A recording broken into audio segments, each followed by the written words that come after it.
Здравей, Лени! Какво ще ми покажеш днес? Взехме един комплект, който е на френската фирма, така, Джеко. Взехме една четка тя към комплекта, която също е с естествен косъм, бяла е. Да.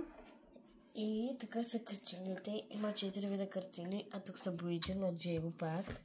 Доста скъпи бои. Да, комплектът е за професионално рисуване на деца. Ей, тук трябва, може да го направиш, ей така, да му изтискаш. Да наслагваш отгоре, за да стане рисунката 3D. Това е идеята. Ето тук е показано на основа. Ето това е картината вътре с костенурката. 4 картини са. А тук е основната, ето как трябва да стане. Виждате ли отгоре точици, как са релефни? Тук имате една книжка, която също може да гледате от нея. Ето. И вътре са показани как трябва да се направят нещата. Ето, трябва да смесите ето това и това. Те ви показват, след което се изчаква 2 минути и тогава започваш да правиш второто нанасене. В общи линии ние правим същото с българските акварелни бои, без да искаме го получаваме същия ефект. Така, я да покажем тази втората. Вау, колко е красива, невероятна е. Медузи с 2 рибки. Така, дай третата. Морско конче. Да, я дай третата.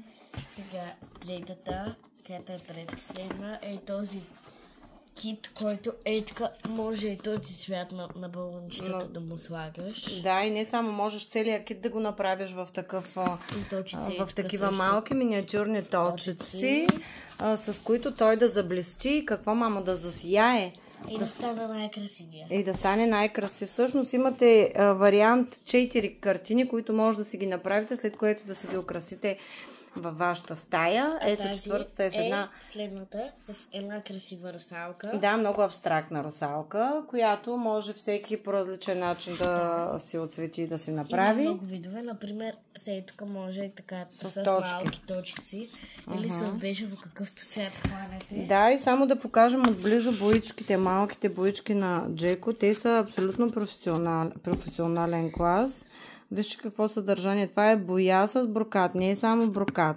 А този цвят е перла. Това е седефена перла. Вижте какъв перлен цвят има само. За първи път виждам такъв цвят боя. Много ми харесва. Невероятен е. Накрая ще ви покажем крайният резултат. Нали така, Лени? Да.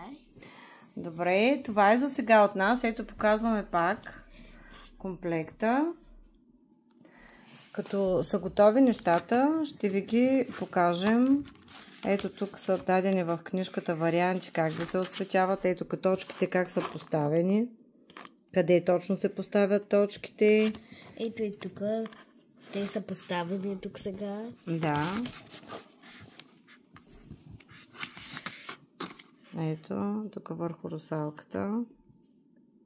Медузата.